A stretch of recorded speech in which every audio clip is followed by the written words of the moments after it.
I think a lot of what life is about, a lot of what we're meant to learn in life, has so much to do with letting go of everything that is temporary, right? Mm. And so much of our struggle in life is not being able to let go of things that are temporary, trying to keep temporary things alive, you know, trying to stay connected to things that are temporary that we just can't. It becomes awkward. It becomes painful. And if we can learn to naturally let go of things in life, and eventually we're all going to have to let go of our very body as we approach death. If we can learn to let go, then we can pass those tests, move through this world gracefully, and pass the big tests in life that we eventually have to face. Om Namo Bhagavate Vasudevaya. Om Namo Bhagavate Vasudevaya. Om Namo Bhagavate Vasudevaya.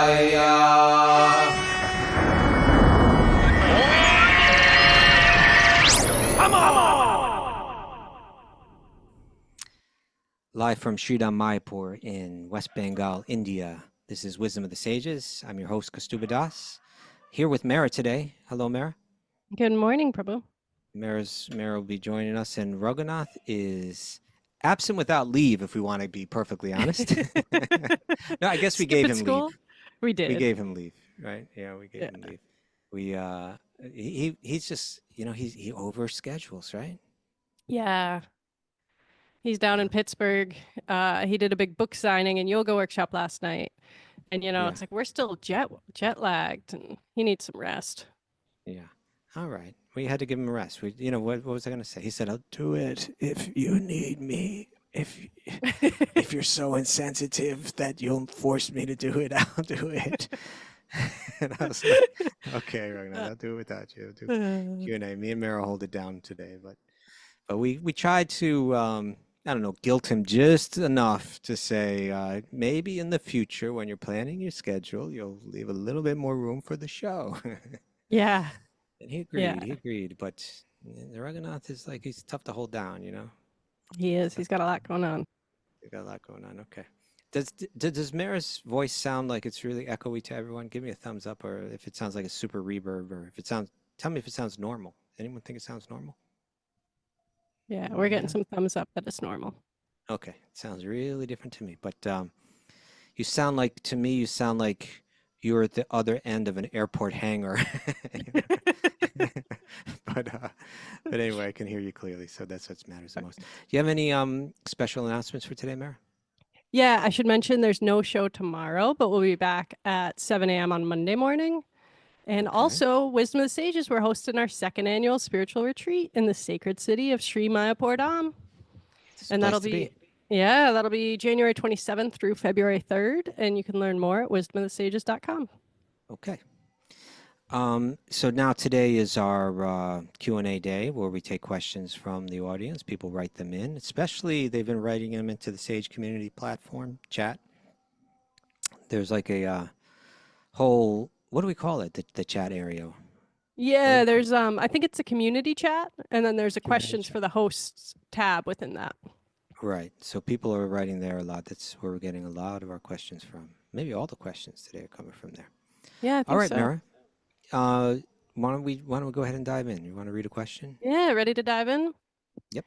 The first question comes from David Henkel via the Sage Community Chat, and he's got a whole series of questions here. So I'll read them through, and then maybe you want to take them one at a time. All right. So he says, can we be fully committed Vaishnavas without initiation? Can I have a guru without the initiation process? Mm-hmm. Is keeping long hair offensive, or should we shave our heads? And if so, how necessary is the Sika? How do we navigate things like Sika or tilak when our workplace may not support us, or it might even ostracize us? Yikes. And how do we minimize sex life when we're married to a person who's not on board with the philosophy? Is this considered a need by our partners? Is this damaging to our practice, or can this be viewed as a service for our partner's needs? All right. That's a whole series of questions, David. There's a lot there, yeah. Where's Raghunath when I need him? But, I would have been happy to hand that last one off to him. Raghunath, you take that one. But let's see what we can do. No, these are very sincere questions. And they're, I think they're natural questions that people might have.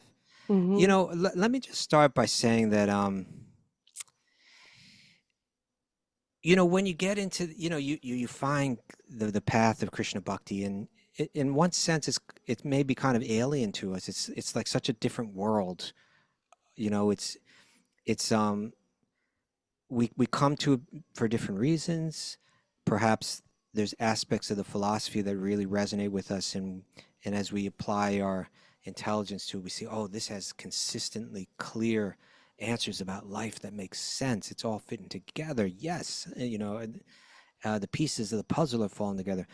And then we also there may be aspects of the culture that we find very beautiful or attractive, and we said, oh yeah, that, and then the theology, oh, that makes sense that God is like that, you know, yeah. The other presentations never really made sense to me. All these written together. Oh, I've been meeting some nice people into this too, and I see that they practice it. It makes sense, and the little seed of faith that we have starts to grow and grow, and it starts to grow more, and especially, you know, they say first comes faith, shraddha, you know, um, and then the next stage is called sadhu sangha, that you begin to associate with sadhus, you begin to associate with people that are following this, and that inspire you, people, you know, that are living it.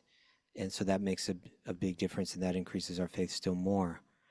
And then you come to a stage, you know, the Charyas, you know, have written about this. The great teachers in our lineage have written about these different stages, and they say then comes a stage called bhajana kriya. And bhajana kriya means that now I want to practice this in an official way. You know, like I'm not just hanging around anymore, but I actually want to practice bhakti the way that it's been handed down over the centuries.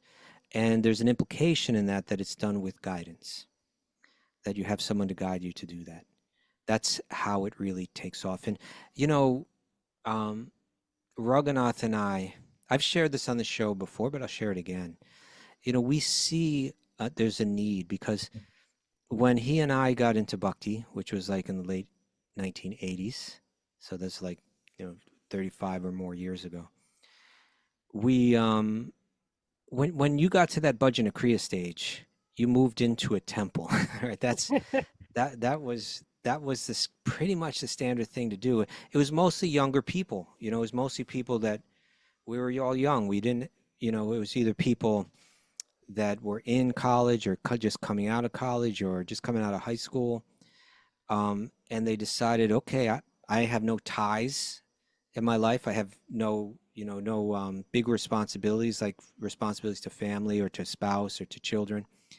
So yeah, why not? I can go ahead and move into a temple and really immerse myself into this. And when you did that, you had most likely, relatively quickly, you would find a guru, someone who you placed your trust in to guide you on and how to practice this path. And even if that person was someone distant, you were still living in a temple where there are plenty of people to give you instruction, you know, maybe more than you needed. So like, you know, when should I go to sleep, and when should I wake up, and what books should I read? You know, what books should I not read? You know, maybe they're above my head or just not appropriate at the stage that I'm at. You know, what kind of service should I do? How should I spend my time? How much should I be chanting? How much should I be meditating? How much should I be studying? How much, you know, you had someone that had practical experience that could give guidance in all these areas. And commonly what would happen is your spiritual life and your faith, and, you know, it would just really start to take off. Mm. Um, but it's a different, at least, you know, in our wisdom the sages world, it's kind of a different world now. A lot of the people that we connect with are quite a bit older. I believe our biggest demographic of our listeners, age-wise, is 35 to 45 years old. So, That's my which means, demographic. I'm My sorry? people. It's my people. Yeah, yeah. And so that's these are people that are most often going to be married, maybe married and divorced, you know, people that have careers, long established, people that have lived quite a bit of life, and people that have, responsibilities that they can't just disappear from like we did. And so, how how can they get that guidance when they reach that stage of Bhajana Kriya, when they're really ready to practice? How can they get that guidance? And now, another thing was when Raghunath and I when we got into it, our gurus were, they didn't have so many disciples as many of the gurus have today. We may have thousands of disciples. Like I knew my guru well, and he was digging right into my life, and and nowadays it's not always like that. So a lot of times when people reach that stage, sometimes they're coming to us and ask if we initiate, and we say we don't, and they would sometimes people just kind of level off at that stage if they don't get that guidance, or they might get initiated by someone who has so many disciples that they're really still not getting that instruction. So we're trying to find avenues to provide that more. But I just wanted to share all that because it goes to David's question about, he's asked, I was saying it's kind of an alien culture, it's kind of new, and there's all kind of rules, and you may not even know why those rules are there. What's the purpose of them? That's another reason why we need that guidance, because we need to be instructed by someone who knows why these rules are being practiced and how they're meant to be effective. And so let's talk about them. The first question was, can we be fully committed Vaishnavas without initiation? Now, what is initiation? Initiation is a formal entry into the lineage by connecting with a guru in that lineage, and the guru connects with you, right? So you create the next link in the chain of the succession of guru and disciples. And that's recognized through a ceremony and a commitment going both ways. A commitment from guru to disciple that I'm dedicated to providing you with the inspiration and the guidance that you need to walk this path. And a commitment from the disciple to the guru that I'm ready to accept your instructions, on how to walk this path. There has to be confidence that that person is qualified to give those instructions. And then through a ceremony in which there are, you could say samskars, or kind of rites are performed to reinforce the sense of gravity and commitment, including you get a new name. Like, hey, it's a rebirth, it's a new life, and you're given the mantra officially, even though you've been chanting it already. You're given the mantra by the guru along with the beads to chant it on. And then there's several other aspects of that ceremony that are kind of formalizing it. So the question is, can one be a fully committed Vaishnava without the initiation? Well, in one sense, the ceremony of the initiation is a formality.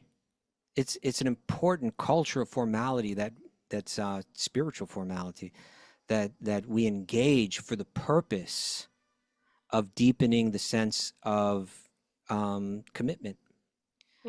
But it's not that exactly the ceremony is what's important. What's important is the commitment between guru and disciple. That's what needs to be there. So if the question is, can we be fully committed Vaishnavas without initiation? My answer would be sure. But can you be a fully committed Vaishnava without connecting one-on-one with a qualified spiritual guide? That's a very different question. I would say that's our acharyas say that that's needed. There might be some very rare kind of exceptions, but the way that we've been instructed to follow this path is that, Guru Padashraya, that you take the shelter of a qualified guru, a qualified guide on the path. It's really important.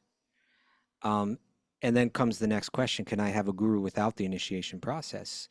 Well, yes, I believe that you can. In other words, within our institution, and I say our institution, I see myself, even though there's like really no formal membership, but I see myself as a member of the International Society for Krishna Consciousness, and as a follower of Srila Prabhupada, trying to follow in his footsteps. And he established certain standards, certain vows that one takes when one gets initiated. And for instance, one of those vows is to chant 16 rounds of the Maha Mantra on beat. So it's roughly about a 2-hour a day meditation. A lot of people feel that I'm not ready for that. A lot of people feel I can't squeeze that into my day. Can I have a guru still, even though I'm not ready to do that? And I think, of course, it depends on the guru, but I don't see why not. I don't see why a guru could not say to a disciple, okay, I understand that that's where you're at now, and I'm still here for you as an instructor. And in my heart, I've accepted the responsibility of giving you guidance. And if you're willing to accept, the responsibility of following my guidance, then we can be guru and disciple, even though the initiation process hasn't taken place. But still, I would assume that it would be done with the intention of eventually coming to that stage where one makes that formal commitment. It's a formal commitment between the two before God, and so it's our tradition, and it's a rich tradition and meaningful tradition. So I don't see why one wouldn't. It's so much like a marriage or a wedding ceremony, where it's like you can be committed without formally getting married or formally saying vows in front of your loved ones, but it's there's an importance behind that ceremony aspect of it, Right. But yeah, that's the only thing I can really think of that's like in our culture that kind of compares is like that level of commitment and vows.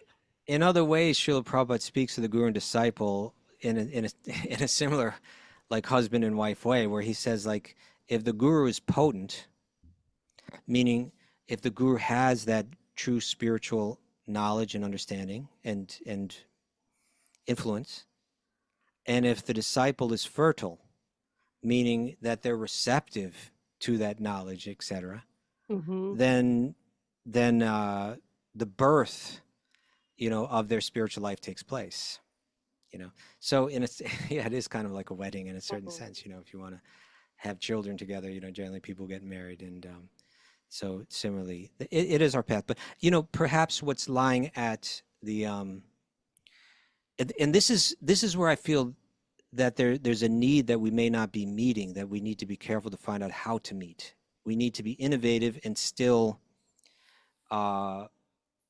innovative, and at the same time still loyal, still tethered to the tradition.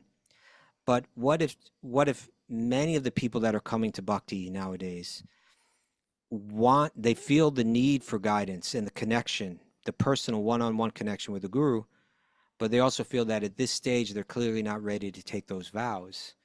I believe that it's perfectly in line with our tradition that a guru could say like that. Okay, I'll take you on. I'll commit to you. And when you're ready to take those vows, which may be 10 years down the road, maybe 20 years down the road, then we'll have that initiation process. I think it would be good if we start to think more like that. Okay. All right. Do you want to go on to the next part of his question, which is about your hair? Is keeping long hair offensive? Should we shave our heads? And if so, how necessary is it to leave the little sika in the back? The sika is like the men generally have this little ponytail in the back. Yeah. And how do we navigate things like sika or tilak when our workplace may not support us or even ostracize us? Okay. And so the tilak is the clay marking on the forehead that Vaishnavas generally wear, that devotees of Krishna generally wear. So this question to me is a question on a much, and I don't mean, I'm not, the subject of the question is more superficial.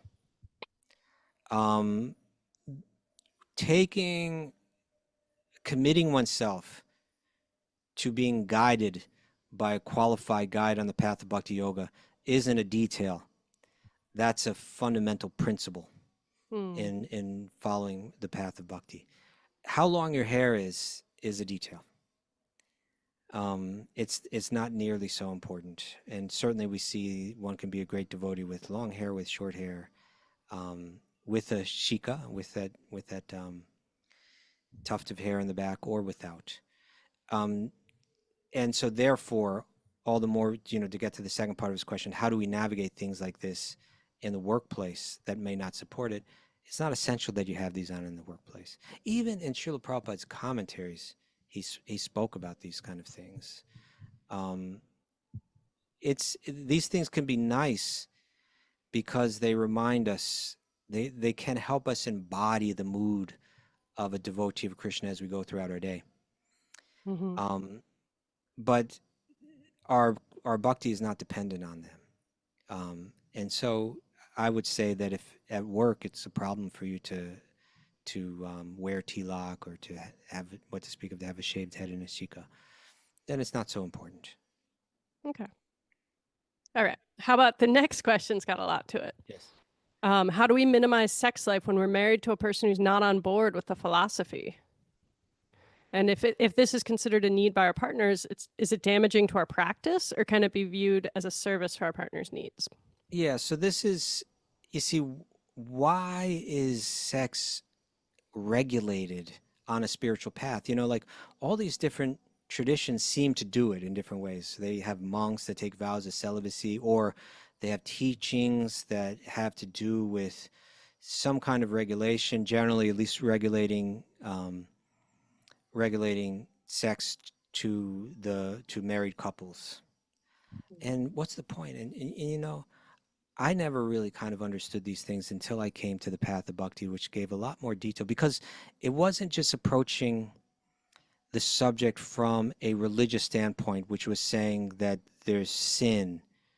There's a sinful way to live and a non-sinful way to live, and you have to live the non-sinful way. And this falls over into the category of sin, and this doesn't. It rather than approach it like kind of in that religious framework, it approached it in a more yogic framework, that how the way you live and how the activities that you engage in affect your mind and affect your ability to focus your mind. And part of the mind is the ego. So like how it affects how you think about yourself or how you identify. Do you identify with your body? Do you identify with your gender? And really, it's kind of maybe a bit esoteric, but it's kind of really essential to it, is, do you identify yourself as the enjoyer in the material world? Which is kind of the attitude that keeps us stuck here. You see, there's a I'm not going to get too into it. If I really was going to get into it, I'd really want to, I don't know, plan a presentation. But in brief, there's a absolutely fascinating, brilliant, deep, and powerfully consistent theology in Krishna Bhakti that deals with the question of sex, that deals with the question of the origin of sex, like where does it come from and what is it truly all about? And so like when you hear about Krishna and Krishna's love for the gopis in Vrindavan, it's something that we'll misunderstand if we're not taught this. This goes back to why we need a guru. It will misunderstand it if we're not taught it by someone who understands it deeply. And when you read Srila Prabhupada's, for instance, how he wrote the Krishna book, which tells of Krishna's pastimes in Vrindavan with the gopis, he takes such great care so that he can help us understand and help us not misunderstand it. And in brief, and my just saying these words won't carry the full impact of the meaning of understanding these pastimes. But hopefully it can at least help us move our minds in the direction. But when you truly understand what's happening through the intimacy between Krishna and the gopis in Vrindavan, then you'll realize that there's a big, it's not even just like a big difference. In one sense, it's the mirror opposite. It appears like the romance of this world, but it's the mirror opposite of it. Reflection. Because, I'm sorry? Like a mirror reflection. Yeah, that's right. A Like mi- you look in the mirror and it looks like, oh, there it is. It's the same object. No, but it's backwards. It appears the same, but it's backwards.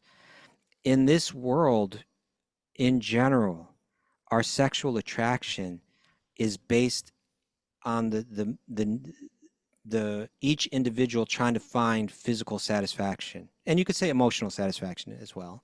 But in other words, we're working for our own pleasure. Both individuals are seeking their own pleasure. And in the spiritual realm, not only within the realm of sex or romance, but in general, the mood is always, I'm acting for the pleasure of the one that I love. So, and that's entirely. In other words, the whole point in bhakti is that as we move through this world in our conditioned state, we're trying to become purified of every drop of selfish motive that we have, and it becomes finer and finer and finer, and it even gets into this very esoteric realm of physical intimacy, and so again, when we read about the gopis' love for Krishna and Krishna's love for the gopis, it appears like the love that we would see in a movie here, but it's actually, if you really understand it, you understand that it's something of an entirely different quality. And the deeper that one can understand that, the deeper one begins to enter into reality, and the heart can become like truly purified. Okay, so taking at least that, and let me just share just a bit more. Behind that theological idea, and you could say an ethical idea, there's a philosophy that everything in existence is the energy of Krishna, which means that we are all the energy of Krishna. Our very souls are the energy of Krishna. Our bodies are the energy of Krishna. And Krishna is so intimately connected with all of us that he sits in the heart of every one of us, aware of our thoughts and our desires and our emotions. So when Krishna enjoys with his devotees, he's enjoying his own energy. Whereas when we do it, we are trying to enjoy his energy. I'm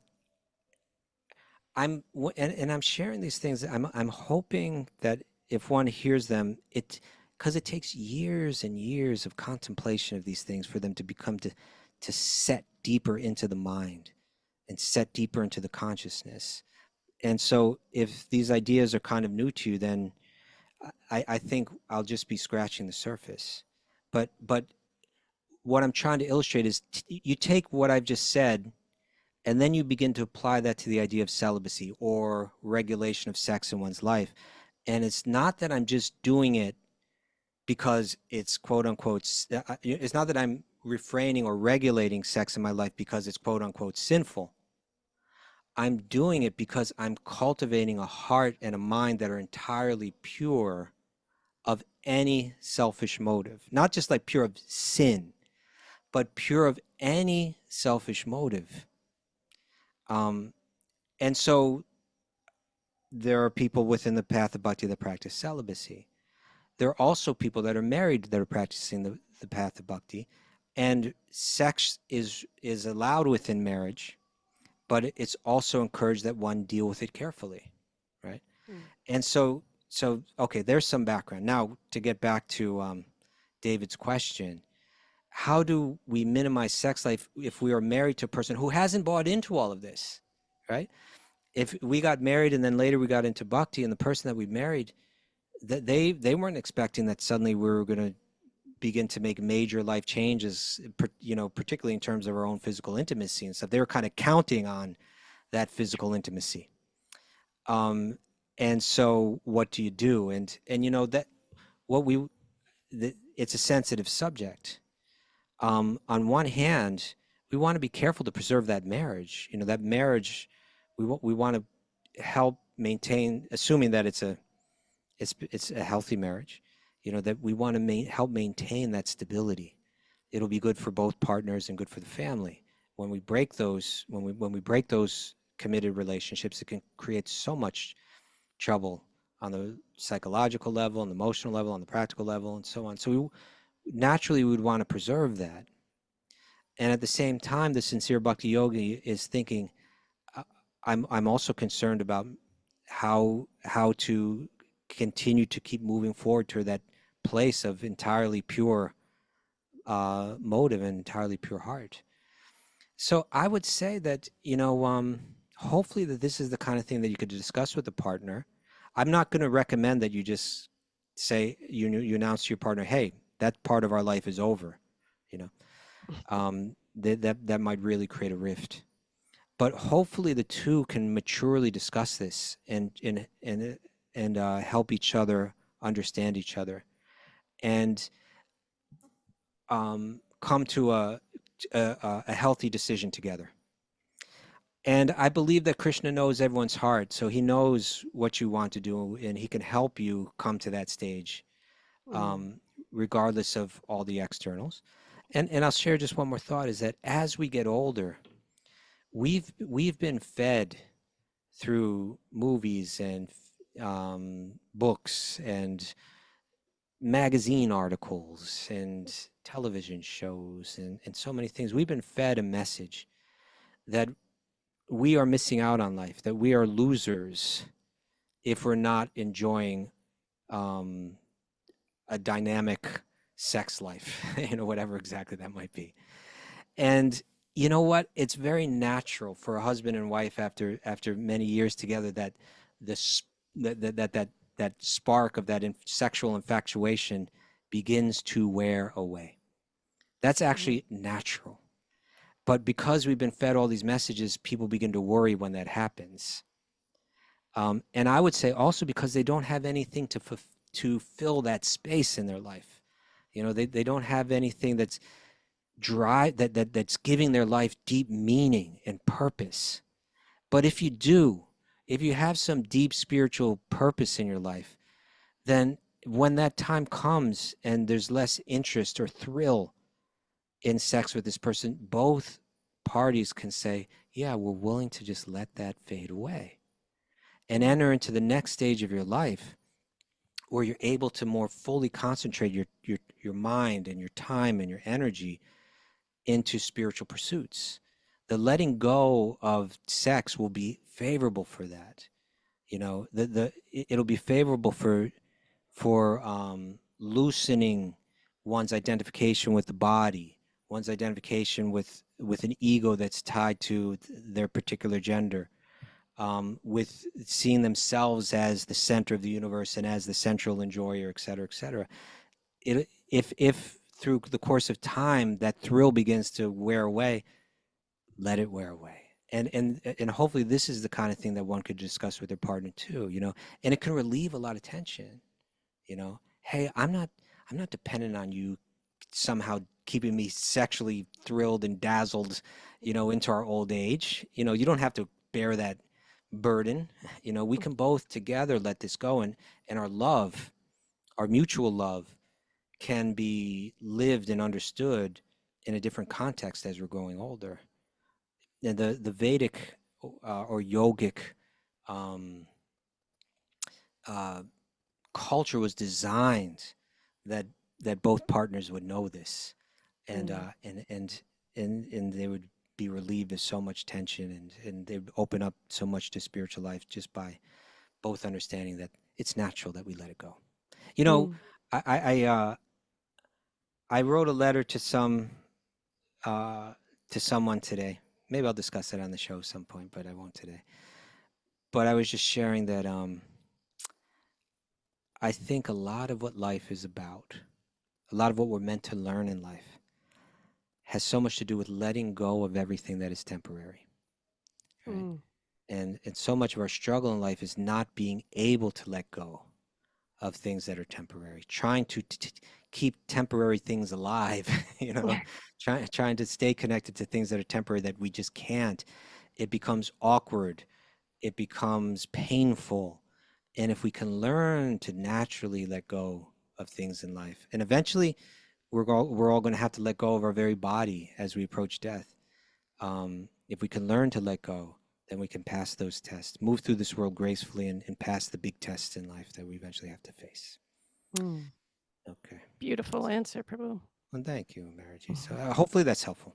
Yeah. Okay. All right. Should we move on to the next one? Let's do. Okay. This is from one of the others named Kari Tapia. Sorry if I'm mispronouncing the name. They write, Haribo, I've never been able to understand that if Krishna is the 8th avatar of Vishnu, then how is he also the Supreme Personality of Godhead and in every living thing and in the Paramatma, etc.? And does that mean that he's above Vishnu, Brahma, and Shiva? But he is Vishnu, so how does that work? I'm confused. Yeah. Can you please unconfuse my brain? Okay. That's a great question from Carrie. I'll try to share some analogies that'll shed some light on this. But before I do that, I'll give some background. Those people that have faith in the writings of Srila Vyasadeva, which we could call the broader Vedic literature, are commonly called Vedantins, right? You could say the followers of the Vedas. We can get real technical and say Vedanta refers to Upanishads, but really let's put all the Vedic literature into one box in a sense and say there's the 4 Vedas, there's the Upanishads, and the Upanishads are summarized in the Vedanta Sutra or the Brahma Sutras. And then there's the Mahabharata, which includes the Bhagavad Gita. And then there's all the books called the Puranas, which are large collections of stories or histories. That those are the writings of Srila Vyasadeva, and Vedantins have faith that in these texts. But the challenging thing about these texts is they're not written the way the Western mind is programmed to understand things, because we expect like a religious text to give us a dogmatic presentation that's going to say this is the way it is and there's no other way to understand it, and accept it or go to hell. But the way that Vyas writes is he's writing to many people on many different levels, and he's trying to get them to invest their faith at whatever level they're at. And in doing so, he's encouraging them to place their faith in different powerful beings, which may be the devas, different, like kind of like the God's staff in the material world who take care of all the natural things like the sun, the moon, and the rivers, and the mountains, and the wind, and so on. He may write texts that encourage one to worship and express their gratitude to these powerful beings who are not actually God, but we can call them demigods, right? They're like specially empowered universal posts that they hold. Is that Gus barking? Yeah. What's up with Gus? He's usually so quiet. I know. He wants some breakfast. Okay. And so Vyasa's literature may encourage you to worship these beings, and then you're thinking, well, it seems like they're God, or there's many gods, Then in the Upanishads, Vyasa writes in such a way where he's like, it sounds like he's saying like, no, beyond those gods, there is God that is just like a non-personal energy.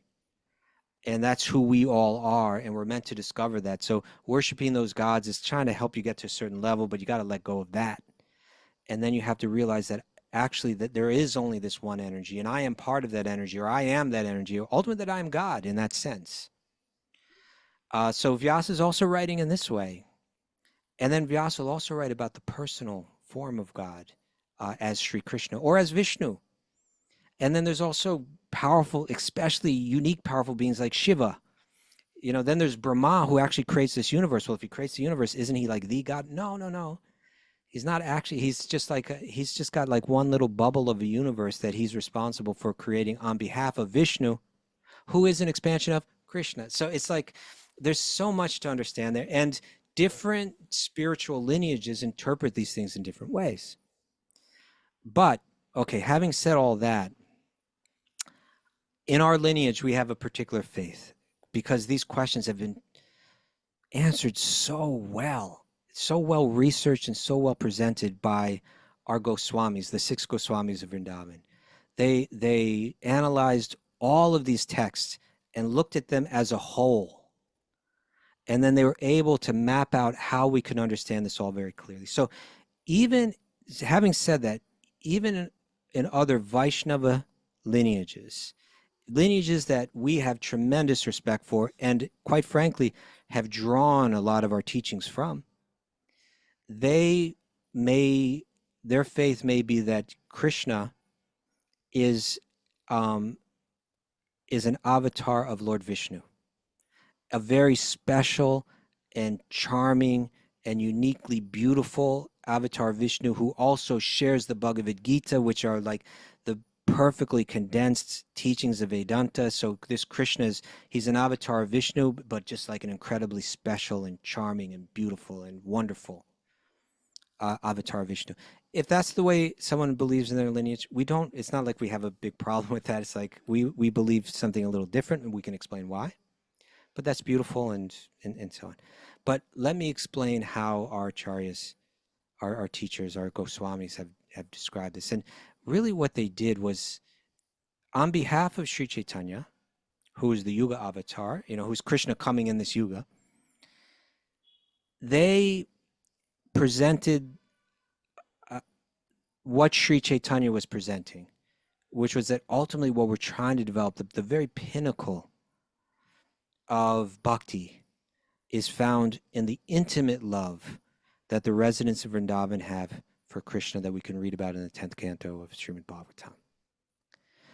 And in order to make this all clear, they say, we can look at the Vedic literature and see that it's all pointing in one direction, that although Vyasa is saying many things to different people on different levels, he really tried to clarify everything in the Srimad Bhagavatam. He realized, and it's written about in the Srimad Bhagavatam, that he realized people were having trouble putting the whole picture together because he had written on such a vast level and on so many different levels to so many different levels of readers.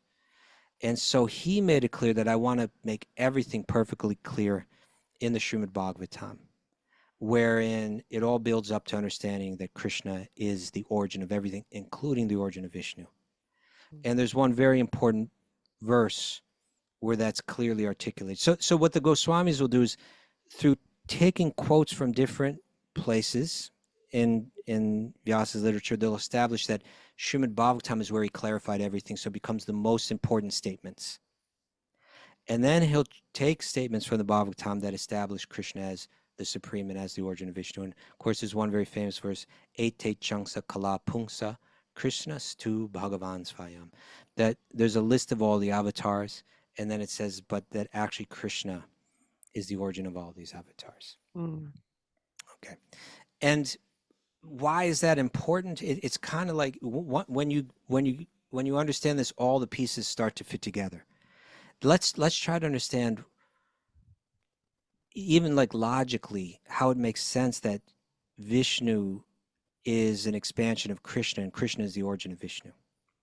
When we understand who Krishna is, that he's the origin of everything. He says this in the Bhagavad Gita very clearly. Aham sarvasya prabhavo mata sarvam pavartate, that everything emanates from me. He says that there's no truth superior to, what is it? Mata parataram nanyat kinchidasti dhananjaya. There's no truth superior to me. There's so many statements where he's making this clear. But who is Krishna? We understand that Krishna is the most intimate revelation, the most complete and intimate revelation of God. Krishna's revealing, existing as and revealing more as Krishna than any other avatar or expansion, including Vishnu. So Krishna, what he reveals is who he is in person. Just like sometimes an analogy is used like this, that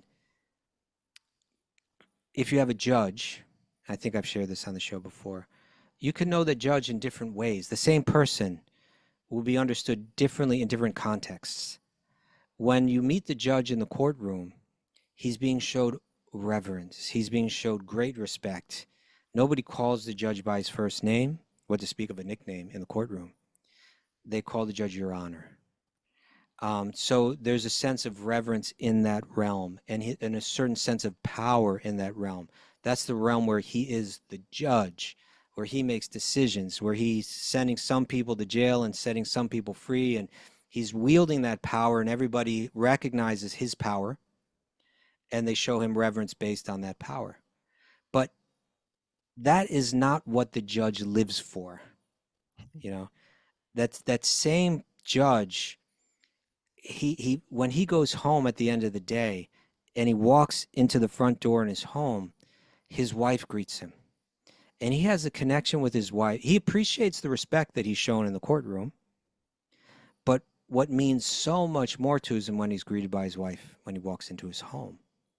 And when his wife greets him, she doesn't greet him with reverence. She greets him with an intimate type of love, which is far more satisfying to him, and that's where his interests lie. And so when she sees him, she doesn't say, Your Honor. She says, honey, sweetheart, welcome home. And then he sees his children who are behaving in ways that no one would ever behave towards him in the courtroom. They're climbing on him and jumping on him and calling him daddy, and he's getting down on all fours, and they're climbing on his back, and he's becoming a horse for them, and there's no question of reverence. It's all this intimate love, and that's what his heart craves, and that's what his heart's all about. So what the Srimad Bhagavatam, the picture that the Srimad Bhagavatam paints is that God is only interested in that intimate love. He's not even so interested in the reverence. He accepts it in different forms. He's not interested in creation. He's not interested in maintenance. He's not interested in the destruction of the material world. In a sense, he doesn't have interest or time for these things. So Sri Krishna, so that he can remain in his realm of Goloka Vrindavan, in the realm of intimate love, he expands as Vishnu. And Vishnu becomes, in a sense, the soul of the material realm. And he pervades that entire material realm, including he pervades the heart of every living being in that material realm. That's Vishnu. He also grants other individuals universal roles, like Brahma as the creator of one universe within the larger material world. Each universe has a post of Brahma, a post of the creator, and a post of Shiva, who destroys that material world, and it goes through these cycles of maintenance and of creation, maintenance, and destruction.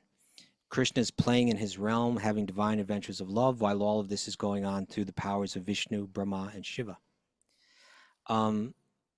But Krishna's, he's not so interested in that. So let me go back to the question. It says, I've never been able to understand that if Krishna is the 8th avatar of Vishnu, then how is he also the Supreme Personality of Godhead? In every living thing, the Paramatma. He's expanding to do that through Vishnu. Krishna is expanding himself into other forms to play those roles because they're necessary. And how do we understand that? We can explain it like how does he become known as the 8th avatar of Vishnu? Most of these texts, practically all of them, they're a perspective from inside the universe rather than from outside the universe. Mm. And so think of it like this. Like, let's say you lived in China and there was an ambassador from the United States that lived in China. And that ambassador from the United States had the power of the United States in terms of any Chinese person. Like the Chinese people would say, that's the person that makes the calls. That is the power of the United States is in that person. We need to respect that person as the United States. And let's say that ambassador also brought other, let's say, cabinet members from the United States to China. They arranged it. If we were in China and we wanted to meet the Secretary of State, then that ambassador would arrange it, and we would say, just see, that person, that Secretary of State came through the ambassador. And then we met like the Secretary of Commerce. That Secretary of Commerce came through the ambassador, right? So we would say that just see the power of this ambassador. They can manifest power as these other different expansions or other different avatars, but they all come from that ambassador. But then imagine if the president came, right? And the president of the United States, who the ambassador works on behalf of, came. Now, people still might say, oh, this very powerful individual came through the ambassador. And in one sense, they did. They approached the ambassador to meet the president. The ambassador arranged and made all the different, arranged all the different considerations for the arrival and the ceremonies and everything of the president. But to say that they arrived through the ambassador is actually not correct, because the ambassador was working on their behalf, and they exist beyond the ambassador.